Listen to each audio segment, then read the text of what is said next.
Hello teachers, hello future teachers. My name is Teacher Allison. Welcome back to my classroom where we talk about all things online ESL teaching, from the hiring process to tips for current teachers to just having some real life chats about what's going on in our students' lives halfway around the world.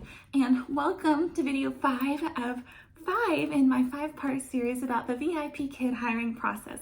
Congratulations, you have been invited to sign your contract. Thank you for spending this week with me. We have been on quite the journey. We're going to talk all about that profile building step. This is important. This is where you market yourself to the families. This is what the families are going to see first. It's their first impression of you, and it's going to be the deciding factor of whether or not they are going to book a class with you or not. So the first thing you're going to freak out about when you get in there is the TESOL, T-E-S-O-L certification. If you do not have any formal teaching experience, VIPKid will require you to do this. And it says it takes 10 hours. It doesn't. It's relatively easy. Now, I recommend you read everything. It has some really, really great information. It has the best practices for VIPKid and common ESL best practices. I got my ESL certification when I was in school to be a teacher, and I still took this.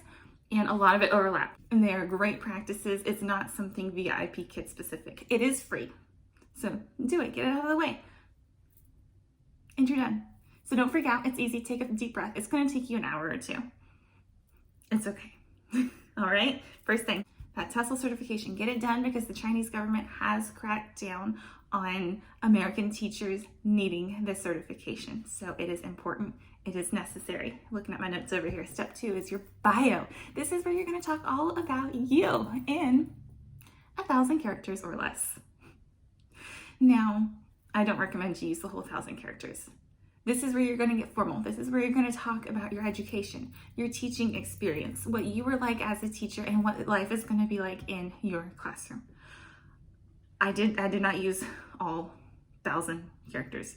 It's too long. The parents aren't going to read that wall of text. 1,000 doesn't seem like a lot, but it's enough. And secondly, once you have written your bio, it will be translated for VIPKid, but things do not translate well. So a big recommendation in the online teaching world is to take your bio and copy and paste it into Google Translate it into Chinese, and then translate it back to English. This will give you a general idea of what the parents are going to read, how it comes across to your families. It's not perfect. We don't know what third party that VIPKid uses to translate their stuff, but Google Translate is a pretty good baseline. Now, one key point, don't say you like to be silly or anything silly, because silly translates as stupid. We don't want that. So keep it short, sweet, and to the point. Don't say silly, translate it, and simple language. It translates best with simple language. Try not to use a whole bunch of ands or English specific words. Got it? Great. We are moving on. Profile, bio, yes, we're good. We're gonna work on our pictures now. You need to upload 3 pictures into the VIPKid system. The first one is your profile picture. Now, the profile pictures are generally categorized into 2 different ways. The first one is a professional looking picture, and the second one, people have pictures of themselves in class being goofy and being their excited selves. It's really up to you how you want to present yourself to families. I've done both. Mine is currently in my classroom. It's totally split in the VIPKid world, so this is completely up to you. I used a formal one first because that's what I had on hand, and as my background built up and as my lighting got better, I changed it to a more goofy teaching one of me. I have not noticed the difference in my bookings personally. You may or may not, it just depends. The second 2 pictures, the first one is lifestyle, and your second 2 are going to be categorized as lifestyle pictures. This is showing you outside of the teaching world. No selfie arms in any of them, okay? Set your phone on something, do a timer, have someone take a picture of you, but no selfie arm. That's just not professional. Same thing with your lifestyle. Lifestyle, number 1 rule, have at least one with a kid in it. Find a niece, find a nephew, find a friend's kid, find someone, have a kid in it, okay? Number 1 rule. Second rule is no group shots, so the parents have to try to guess who you are. Mine are me, my husband, and my kid, and me and my husband. That's it. Also, keep in mind that there are some cultural differences with the way we dress. No swimsuit photos of your family at the pool or at the beach. If there is, be covered up. They're more modest than we are, so nothing low cut. I would not wear this in any of my pictures. Tank tops are, no sunglasses. They want to see you, not your sunglasses. No short shorts. If you're at Disney and you're at your shorts, maybe crop it. Do something. Okay? Make sense? Stay professional. Keep in mind their culture, but you're also trying to convey you and who you are. Are we good? Are we getting the theme here? We're talking about you. Your bio, you're talking about you. Your profiles, you're showing who you are. This is you. This is what the parents are going to see. So the next thing you're going to upload is your intro video. You should have already done this because we talked about it in video 4. I'm going to link it up here. And again, we're talking about you. The intro video is the first thing the parents are going to see. It is your first line of defense. It is the first thing they're going to judge as to whether or not they want you to be their kid's teacher. All right? Your contract is here. Read it. It's going to give you the rules about cancellations and no-shows and bookings and payment, and it's just really important. It's not that long. It's a boring read. Yes, it's a contract, but read it. You are signing this for the next 6 months. You need to know what you are getting into. Capiche? We good? I know it's boring, just read it. The second half of it is only applicable to Canada. So if you're not in Canada, then you're fine. You get to skip some. VIPKid requires a background check. No extra charge to you. They will do it. It will take 24 to 48 hours to process, so you will have to wait for that. It's easy.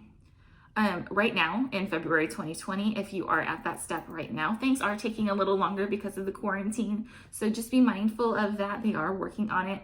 During the Christmas season, my referrals took longer as well. So if you are hiring, if you're at that process during a major holiday, then it might be a little slower. Just be prepared. I signed on the beginning of November, and it was quick. It was a couple days. So just kind of think about the time of year too. All right. Next, you're going to upload a picture of your college degree.